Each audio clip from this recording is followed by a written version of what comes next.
What's going on, everybody? Eric Lindquist at Stochastic here on the Odd Shopper channel, coming to you with an on-the-road version of Lindy's Leans, Likes, and Locks MLB. Hit that like button, subscribe button, notification bell. Goes a long way for me on this video, goes a long way for you. That way you become a prize whenever great content is going live here at our little neck of the YouTube woods.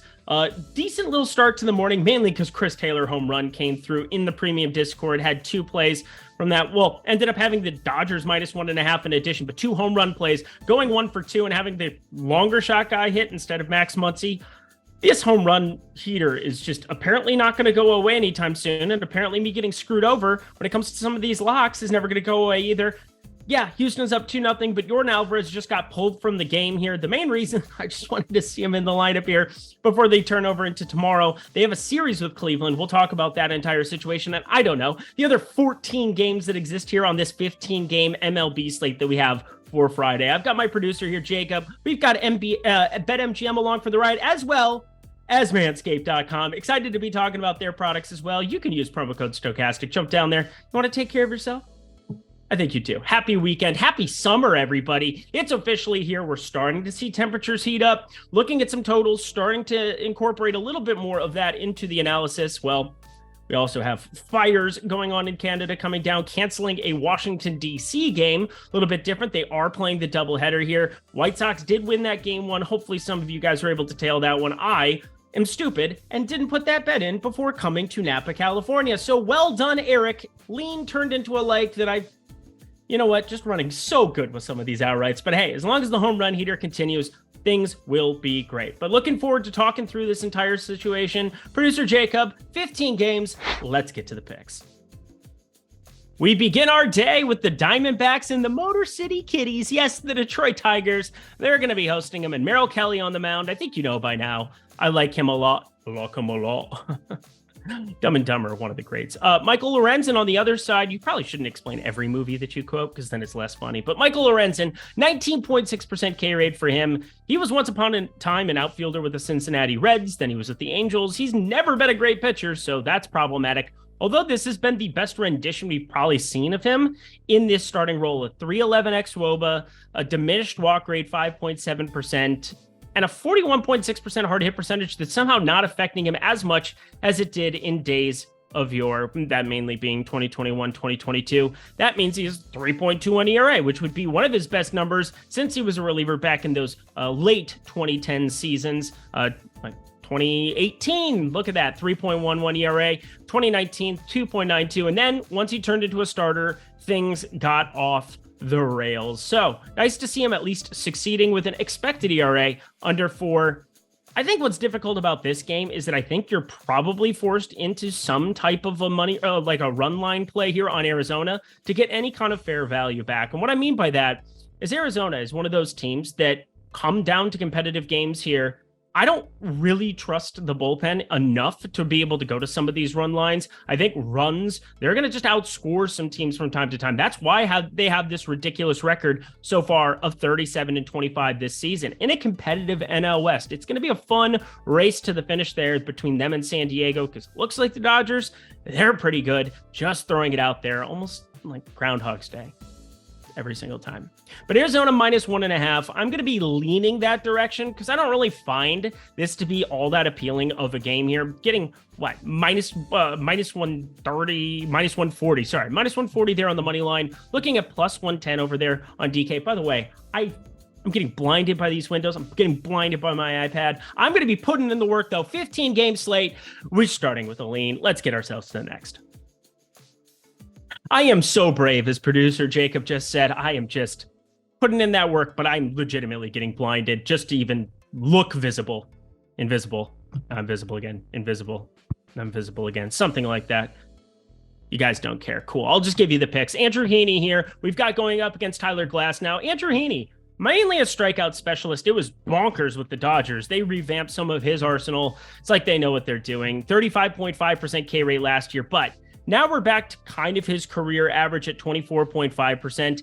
He gave up a lot of hard hit last year, and that is way down, 34.8%. So they know what they're doing. Texas knows what they're doing as well. They're having a phenomenal season. Now, Jacob deGrom being out for the year is obviously a major downgrade. They've got to protect the likes of him, I mean, they got to find somebody at the deadline as well to add into the stratosphere here. Eovaldi's been solid. Perez, we know who he is at this point in time, but a southpaw, Andrew Heaney. I like the strikeout stuff. I think it's interesting enough going up against this Tampa Bay team. Basically, the AL showdown that we have coming in for this series. I'm going to be looking forward to it from a real baseball perspective. But I'm also looking forward to my guy. Yes, he's another one of my dudes, Tyler Glasnow, who is back into our lives now so far this season, a 7.43 expected ERA. That doesn't make me feel very good. That does not give me the old warm and fuzzies. And you have to go back to 2022 before he ended up getting hurt post sticky stuff. And, he was one of the guys who was more outspoken about it to really figure out what you're looking at from a velocity perspective. Well, it's way down 1.7 miles per hour specifically on that fastball. It's getting put into play just a lot more this season. Now, 62.5% hard hit percentage is nonsensical. I mean, we basically are looking at two starts here, two pieces of sample size over the course of the season so far. And, well, it hasn't been good. 3.72 ERA is a lot better than it would than what you're looking at in terms of the expected ERA. But this comes down to the fact that I expect the velocity to ramp up back up. And when it does, this 33.3% K rate, I think, has room to grow. You go back to 2021, his last full season or full-ish season, 36.2% K rate, 38.2 the year before that.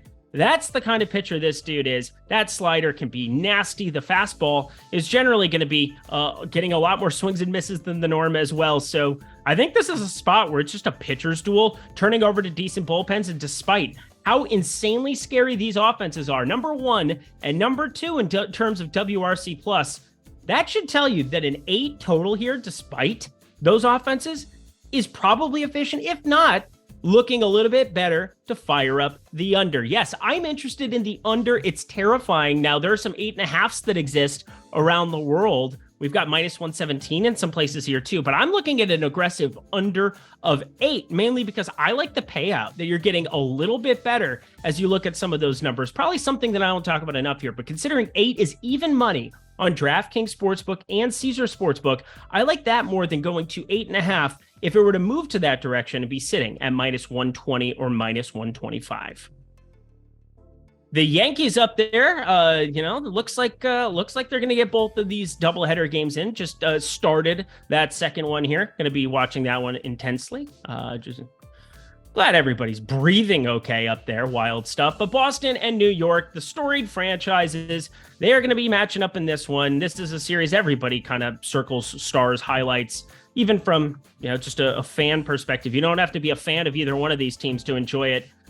But it's much more enjoyable to have Garrett Cole on the mound for the Yankees than it is to have Garrett Whitlock on the other side. Whitlock, 18.9% K rate, 281 expected batting average. Nothing's all that appealing about his arsenal. I don't find his sinker changeup combination to be any which way nerve-wracking. Now, the Yankees, they still are going to be, obviously, without their guy, Aaron Judge here, the best hitter in baseball. It's him and Ohtani. It's him and Ohtani. Those are the two that you want on your baseball team. But as it stands right now, he will not be in this lineup with that toe injury. He'll be out for another, 8 days at least.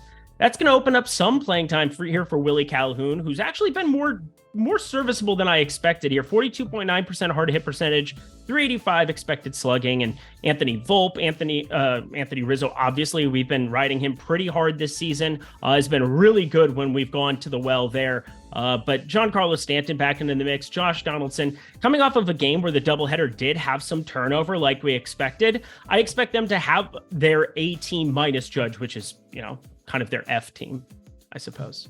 But it's Garrett Cole on the mound that's the main deal. 308 xWOBA, 25.9% K rate. The only problem I have is it's not like you're getting fair value backing him here. He did leave his last start with cramping, I believe it was, going up against the Dodgers. Don't quote me on that entirely. I think that's what it was, but I know that he started against the Dodgers, and I don't think he was ducking him for ERA purposes, although that's never the worst idea against the Dodgers. Garrett Cole, though, I think I would have to be backing the New York Yankees here in this spot, but at minus 164, I wish that were south of minus 150. Maybe Boston just bets this thing down for us and we can actually pull the trigger, but as it stands right now, just to stay away of a game. Let's talk a little bit of long ball, because that's what I know a lot of you are here to do. It's the one thing that I've been consistently great at, this entire season. And for some reason, I don't know, Chris Taylor plus 700. As soon as he hit that ball, it was a no-doubter. Ended up on that one alongside Max Muncy in the morning window. And I just started laughing because I have had more success with some of these long shot home runs on the premium Discord with the betting card. You can sign up for that by checking out BetMGM. Get 2 free months when you do. But it seems like I'm hitting some of those at a higher clip than I was hitting some locks with money lines at minus 150 to that nature. It's been that kind of a ridiculous MLB season, but hey, as long as I'm making you money somewhere, I can live with myself at night, even though some of you, gotta say, can we watch the comment section a little bit? You know, my wife decides to point out that somebody told me to go kill myself today. Not exactly the happiest note to be leaving on vacation on. So I'm just saying, let's be nice to each other. I'm out here working the hardest that I can for you every single time, especially in the long ball department, which brings me to happier tones. Hey, we're smiling. We're having fun. Again, just don't be a dick online. Dodgers, Phillies, looking at 2 pitchers in Michael Grove and Ranger Suarez that I think can definitely be had here in this spot by individual hitters. And it's not just because they're not the best pitchers. Michael Grove, 434 expected slugging. Ranger Suarez on the other side, 443 expected slugging. Oh, my friends, it has everything to do with the power of the bats. And I'm looking at 2 leadoff hitters. Yes, 2 leadoff hitters for this one. Should the weather hold? Yes, there's going to be some weather concerns in this one. And not with the smoke for once. It looks like it's just rain and potential thunder that could be rolling in. But I love both of these guys. Mookie Betts against a lefty and Ranger Suarez does give up that power, does not have the same kind of ground ball rate we've seen when he's been successful. 8.3 degree average launch angle. It's not the highest of launch angles, but it's still pretty optimal for a guy like Mookie who keeps putting the ball in play, keeps putting pressure on lefties, and, well, he's just really freaking good. As for Michael Grove on the other side, Kyle Schwarber, friends, I know, again, the June thing, it's a ridiculous statistic because he should be better in months where it gets really hot and really warm. Most hitters are going to get better in the months of June, July, August. I would hope so, at least, because the ball flies further. It's just math. You go hit a ball with a 2-iron in Chicago off a tee when it's 35 degrees.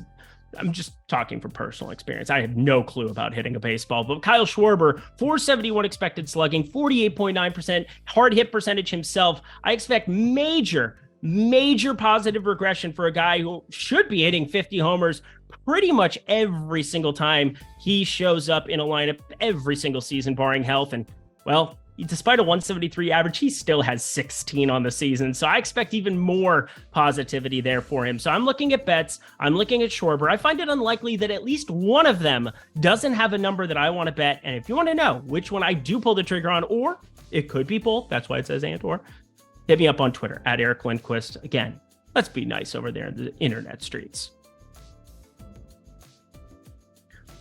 We've got Daniel Lynchpin, even though he pretty much does the opposite because he gets unraveled, going up against Tyler Wells, the one pitcher from the Baltimore starting rotation that I actually have faith in going forward. Imagine that. Imagine having faith in somebody on Baltimore's staff. I can't believe I have it either. But Daniel Lynch on one side of it, 27.1% K rate. Pretty limited sample size we still have on him so far this season. So, I mean, there's at least that. There's a lot of room for this to start going south on him. It's not been good through 2 starts, 10 in the 3rd innings. He's given up at least 2 earned in both of them. And, well, the strikeouts are decent, seeing 13 of those. But those were against Washington and Colorado. I can only imagine what a matchup with this Baltimore lineup that has cooled down a little bit as we're heading into the summer. So I expect some positive regression there. Part of that is also just losing out on a guy like Cedric Mullins, who has been out for over 10 days now at this point in time. That's just a big miss at the top of the lineup, even if it doesn't matter as much considering Daniel Lynch, confirmed southpaw, left on left, a little bit neutralizing of Mr. Cedric Mullins. As we look at Baltimore, though, I am going to be backing Tyler Wells going forward. This is a guy that I think is just being slept on a little bit by the public. He hasn't been perfect by any means, but what you run into are these 0.85 whip numbers, 3.29 ERA. I think he just has a really good awareness of how to pitch, and that's now showing up for the first time in a long time, the last couple, with Tyler Wells, a 212 expected batting average, 26.6% K rate, 5.3% walk rate. Everything is awesome. Everything is cool when you're part of the team. That's what the Lego movie taught me, and that's why we like the lineup. We like the matchup against Lynch, and we like the starting pitcher, and the bullpen is great. Give me Bautista every single time. So Baltimore, -1.5. I give it a like. Bet MGM, friends. Hey, it's that time again. 2 free months that you're going to get of my betting card. Again, Home Run Extravaganza. We can just start calling it that. Or Lindy's Long Balls. Or, I don't know. That probably is a better thing to use at the Manscaped read. Lindy's Long Balls. Yeah, how about that? Who cares? We're talking about BetMGM, and you guys have your DraftKings Sportsbook, your FanDuel Sportsbook, but why wouldn't you try out BetMGM? This makes a great third sportsbook offering, and here's why. You get access to some of the best batter props. Yes, a lot of the home run props and total bases prop. The best book out of all of the books that we have access to over at OddsShopper is available to you over at BetMGM, but it's not just that. You're also going to get yourself 2 free months of that Discord, along with an opportunity to have a bet up to $1,000 refunded to you in bonus bets if it doesn't hit. Here's how that works. Let's say that you want to put $50 on your first bet. That's what you feel comfortable spending. Awesome. Sounds great. If it wins, you're going to win whatever money you put on that wager. And if you lose, you're going to get $50 back in bonus bets. That's true at $100, $200, all the way up to $1,000. So not just myself, Lindy's Long Balls is going on in the premium Discord, Ben Raza, Isaiah Suarez, Eitan Shander, all these great analysts here at the OddsShopper channel, but also you're going to get yourself access to that free bet over at BetMGM. It's only if you're 21 and over, and if you have a gambling problem, please call 1-800-GAMBLER, but sign up for that in the link below, my friends. All right, we continue on. Game number 6. Let's keep it going. Welcome to the main event. We have the Mets, we have the Pirates. Going to be a fun one with Rich Hill and Tyler McGill. What could I possibly like about this one? Well, my friends, I think Tyler McGill has been getting a little bit unlucky. This is what it comes down to. He has not been good in the strikeout department, 17.9%. He has not been good at avoiding walks, an 11.9% walk rate. But there is no doubt about it that I think he has better stuff than what he's been putting on display. He's given up 4 earned runs in 2 of his last 3 starts, but last time out against Toronto, he really started to figure out the formula. Went really fastball heavy. And I think as long as he does that, as long as he gets ahead in some of these counts and can prevent some walks, I mean, he still had 5 walks in that Toronto game. He can avoid some of the hard contact that's been plaguing his game. I need that ground ball rate to come up. But why wouldn't that start to happen against a team like Pittsburgh that I think has been outkicking their coverage a little bit? They have a 22.9% K rate, just a 97 WRC plus against righties. And then you get the Mets offense facing Rich Hill, who I think, well, I mean, it's a fact, it's age, he's 100 years old, but Rich Hill, a 496 expected slugging, 359 xWOBA, throwing all garbage curveballs. Yeah, we're talking about soft tossing lefty Rich Hill here, going up against a Mets offense that started to figure out some things, starting to get something out of the likes of the Tommy Phams, Eduardo Escobars, and of course, Francisco Lindor and Pete Alonso. They just kind of know what's up. I do want to see Pete Alonso show up in this lineup sooner rather than later. He had a CT scan on that left wrist, but it sounds as though it came back okay. We'll see if he shows up in that lineup. But even regardless, I think what happens is this line could take a hit for you, and we could be getting even better value on the Mets side of this if Alonso is not in there. And, well, that would suck because that's a phenomenal power bat. But -120 on the Mets side with Alonso in, I already have this sitting at a -145. Now, if he ends up being out, this would be closer to -135, which falls more into a light category. So I guess pick your poison. I'm just willing to be betting it now. Well, I mean, I bet it before I left, but that's beside the point. -120 on FanDuel Sportsbook, your best available line, your first of 3. Yes, 3 locks on the board here for Friday. Mets get it done against Rich Hill. The Minnesota Twins, the Toronto Blue Jays. Yeah, my Minnesota Twins. This will be a fun one. And I was hoping that we could fire up a little bit of Minnesota Twins money line, but I can't do it even against Yusei Kikuchi because there are just injuries up and down this lineup. Not just Joey Gallo on the IL, not just Byron Buxton on the IL, not just Celestino, which doesn't matter nearly as much to me, but Jorge Polanco left Thursday's game against the Rays, and I'm a little bit worried that they just hold him out here for Friday no matter what, and he's one of the better hitters. That second baseman, Jorge Polanco, it's just a huge bummer all the way around. But there's optimism he didn't have a major injury after that came through, so we'll be paying close attention to it. But it's Sonny Gray on the other side. This is obviously a very difficult Toronto spot. A 116 WRC plus against righties this season, just a 20.6% K rate and a 170 ISO. My friends, Toronto is good, confirmed. Their lineup is, at least, and then they have pitchers that apparently don't believe in advanced analytics. We can talk about Chris Bassett another day. But Sonny Gray, 25.4% K rate himself, 302 xWOBA. I think this is just one of those classic spots where I could see the pitcher winning out. I could see the bats winning out on the Toronto side. But all things being equal, I think the Kikuchi tiebreaker I have is the fact that at least we get Donovan Solano, who can actually hit righties this season. What in the world? A 300 expected batting average with a 43.7% hard hit percentage.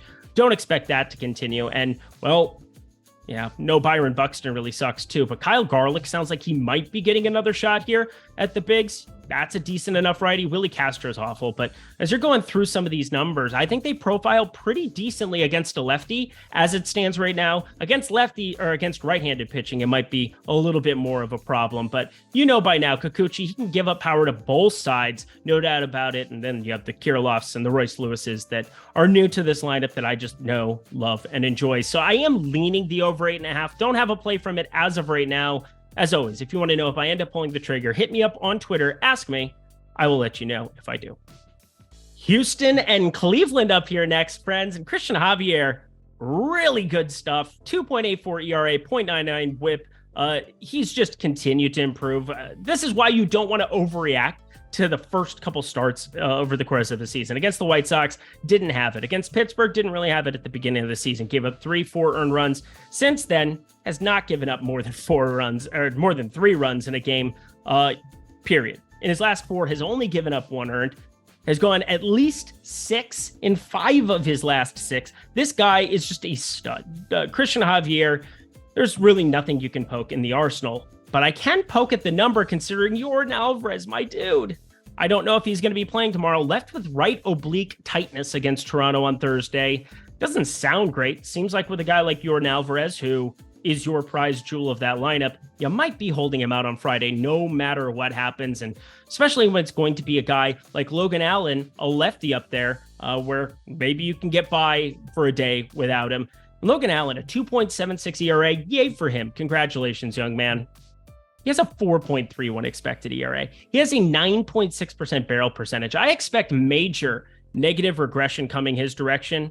And yet, because of no Yordan Alvarez and looking at some of these other outfielders, whether it's Jokes or McCormick or whomever else might be in that lineup that otherwise would not have been, I assume they're going to have Jake Myers, a right on right there. I'm guessing he'll be the other guy in the lineup.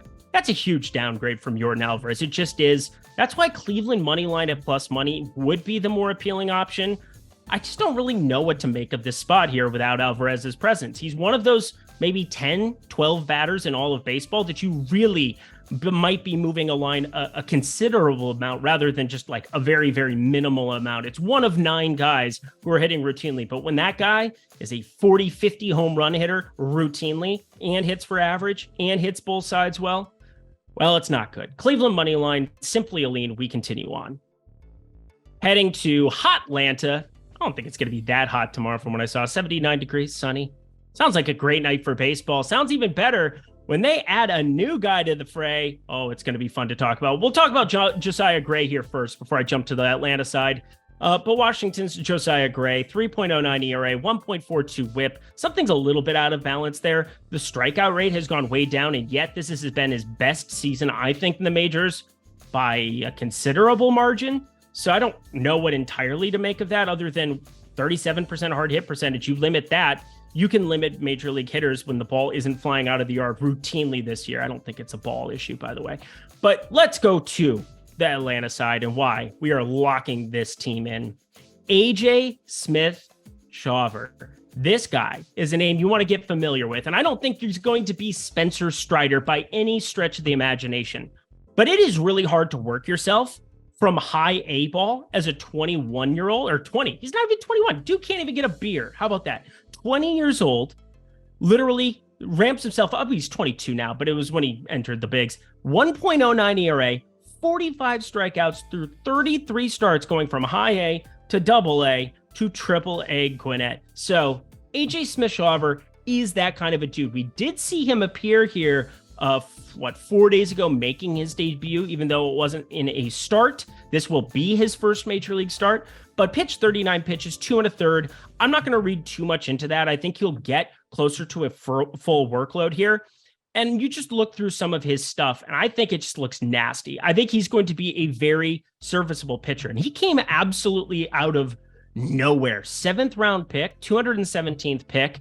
But everything I'm looking at from the 4-seamer, slider, and curveball look to be plus pitches. At least that fastball does. There's no doubt about it. Despite being just 95 miles an hour that it topped out at in that first debut, a 2,200 RPM spin rate on it. Looks like he's not necessarily going to get a lot of whiffs, but the put away percentage, 42.9% in that first start with 3 strikeouts on it. Feel pretty good about the way that profiles against a terrible, awful, no good, very bad Washington lineup. So friends, we are firing it. Atlanta -1.5. Heard they have a pretty good lineup themselves. Just throwing it out there. Going to be done for us. Atlanta -1.5 on the run line. Lock it in. Only really one pitcher that I'm interested in any potential K-laddering or anything of that nature. I'll probably have to be taking advantage of some prize picks here. That's also in the video description box below. Might be looking at some prize picks lines. I know they've had a lot of really good pitcher plays here. And if you're in a state like California, like I'm in right now, or if you're in any of those other non-legal states, take advantage of those pick'em sites that are all in that video description box below. You know, that be pretty smart if you ask me. But either way, Yuri Perez, we are looking at going up against Dylan Cease. And Dylan Cease, he's had a really disappointing season compared to expectations. The K rate's been okay at 24.6%, but the 48.9% hard hit percentage and overall lack of results, 4.63 ERA, 4.55 expected ERA. I think that's pretty problematic. So I think he's going to be a target going forward. However, I think we're looking at Yuri Perez being the guy that we might potentially be K-laddering. He's overall got much better stuff. Wild to say that I think he's had better stuff than Yuri Perez. Now, he's had a couple of quick hooks, which always makes me a little bit nervous. But last game, put a little bit of that to the rest, where if he starts it hot and starts get going, then he might have some extra leash to get into the 90s for the first time. In his 5 starts, 88 pitches he had last time out, and in his first start is the most he's gotten up to. But they were up a lot against Oakland in that last game, and I think had they had a more competitive spot, I think he would have had the leash to finally get into that 95 to 100 pitch mix. So that makes me very interested, because a lot of times it's quantity over quality when it comes to some of these Ks, and you extend somebody 7 to 10 pitches, they're going to project out better. I haven't projected nearly at 5.5 strikeouts here, so that's going to be higher than I expect the line of 4.5 to be. And if that's true, I would bet him up to 6 in that department. So friends, Yuri Perez, K-laddering up to 6 strikeouts. My friends, Manscaped.com is here to save the day. They are here to save your summer. They are here to take care of you. And using promo code Stochastic right now, get 20% off all the great offerings they have going over there. Just head to Manscaped.com, sign up in that video description box below. It'll automatically apply that Stochastic promo code to the mix. But you want to talk about mix. A lot of you are very mixed up with your ideas about how you can properly take care of all of the things all over your body. Now, the Lawnmower 4.0 has revolutionized the way that I utilize things, whether it's grooming my chest, whether it's taking care of my nether regions. Everything you need for summer is available to you in one great, easy-to-use razor that has revolutionized the game. It is the Lawnmower 4.0. That is also available with things like the Performance Package 4.0, where you get the Crop Reviver, the Crop Preserver, make your other things smell very, very nice come into the summer months, as well as the Beard Hedger Pro Kit. All of these can be yours for 20% off. Yes, 20% off. If you've thought about it, if you've considered about how to better take care of yourself, this is the one-stop shop for you. Head to Manscaped.com, get those 20% off, and hey, also get the premium Ultra Soft Boxers. I'm wearing them right now. They're comfy. They make me feel nice. Manscaped.com. Thank you for checking out our little program here today. All right, we are 2/3 of the way done, 5 games to go. Let's get on with the picks. Funky Cole Medina. Yeah, baby, it's that time. It's the weekend. It's the freaking weekend. Luis Medina on the mound going up against Adrian Hauser. Luis Medina, I like the song a lot more than I like the pitcher. 540 expected slugging, just a 19.1% K rate. And I don't think he can be all that long for this game. Now, I don't know if he's going to be starting or I don't know if he's going to be the bulk reliever, but I know Sam Moll will also have to get worked in some capacity. I think they talked about him serving as the opener in this one, but it's going to be Funky Cole Medina, who's just cold as ice when it comes to actually pitching baseballs, walks a lot of dudes, 8.19 ERA. I think you get it by this point. But I think the books get it by this point as well. Look at this Milwaukee money line behind Adrian Hauser. What are we doing?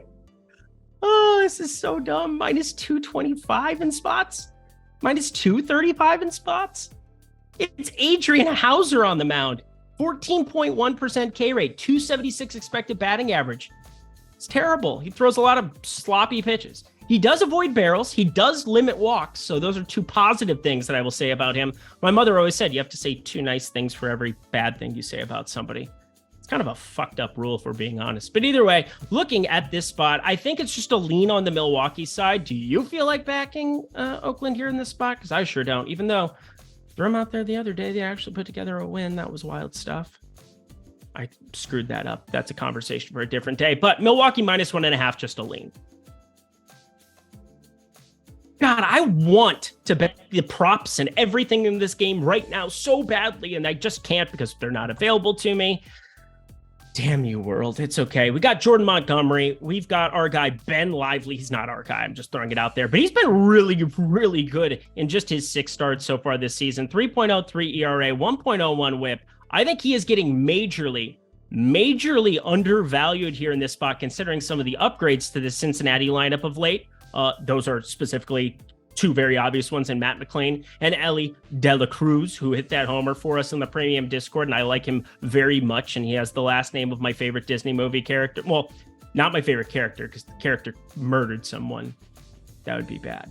Anyway, I love Ellie De La Cruz and I love Coco. St. Louis Cardinals on the other side of this one, friends. Jordan Montgomery, he's a pitcher that I thought they got pretty much on the cheap. I'm giving up Harrison Bader, and yet seemed as though Bader was really, really hot before getting hurt heading into the... It's weird. I'm just going to still say the Yankees last year, not having starting pitching going into the playoffs was ridiculous. You just needed to keep Jordan Montgomery. But 37.3% hard hit percentage is all right. You got a switch hitter here, though, in Ellie De La Cruz. And I definitely would be interested in betting him. I'm getting better than plus 400. Now, I talked about the summer months. We're not quite to the crazy humidity there, but it is supposed to be 86 at first pitch at 7:15 p.m. That's pretty good. And again, the humidity factor, you want to be paying attention to that. That's really when you actually see balls leaving this yard. And then when Paul Goldschmidt exists too, that's usually helpful. But I'm looking at Ellie De La Cruz, and I'm also looking at this Cincinnati money line. But here's the thing. I expect this number to get better than plus 150 at DraftKings Sportsbook or plus 158 at Caesars Sportsbook. I want this thing climbing beyond this plus 160 mark in order to be able to fire this. Otherwise, it will be a stay away. So it's unfortunately a lean on both accounts, but I think Ellie De La Cruz, I think there's going to be some opportunities to get some coin down on him to succeed in the batting department early on here. 3 games to go. Hit that like button, hit that subscribe button, hit that notification bell as we head over to Yu Darvish and the San Diego Padres taking on Austin Gomber. Now, maybe it's just in the back of my head that I watched Yu Darvish at altitude struggle like crazy. And it was such a weird series against San Francisco. They were playing on the moon in Mexico City. He found ways to be all right with just 4 earned runs that he gave up there in that spot. But it's still one of those things where sits fresh in your mind where it's got to be in the back of a pitcher's mind where you still have some decent enough bats in Ryan McMahon. Nolan Jones off to an okay start with a 479 expected slugging in his big league career. You get Randall Grichuk. Mike Moustakas is terrible, and I don't know what we're doing there, but whatever. Brenton Doyle is all right. Charlie Blackmon, Jurickson Profar. Enough bats on the Colorado side that if you're not perfect there in Coors, I think there are some runs up for the taking. But my God, this all comes down to the fact that it's Austin Gomber on the mound. And I thought about making it San Diego minus 1.5 until I saw the number, and really it all comes down to the number. Minus 120 on the run line here for San Diego. Maybe you parlay that along with the over here in the event that we just get an absolute nuke fest from these bats on the San Diego side, which is very live against Austin Gomber with his 566 expected slugging, just 15% K rate, 44.2% hard hit rate. I do not expect good things from him going forward. You should not expect good things going, you know what I'm trying to say. 7 ERA, 1.64 whip, pretty easily targetable. And of course, I have San Diego. I mean, there's a reason they have the highest implied run total on this slate. They should have the highest implied run total on this slate. Over 11. I like it. Think about it, though. San Diego, if we could get a little bit better number, might not hate the run line combined with it. Yeah, me recommending a parlay, who knew? We're heading to Angels Stadium. Yes, we've got the Halos taking on Seattle, and this is all about the pitchers, baby. Yes, we are looking at our back-to-back lock here. Luis Castillo on the mound going up against Shohei Ohtani. Not back-to-back, just the singular lock. But you know what I'm saying. I love Luis Castillo. It sucks to be outside of Seattle for him because, well, Angel Stadium. A little bit easier ballpark to see the old long ball leave. And he does have a 46% hard hit percentage.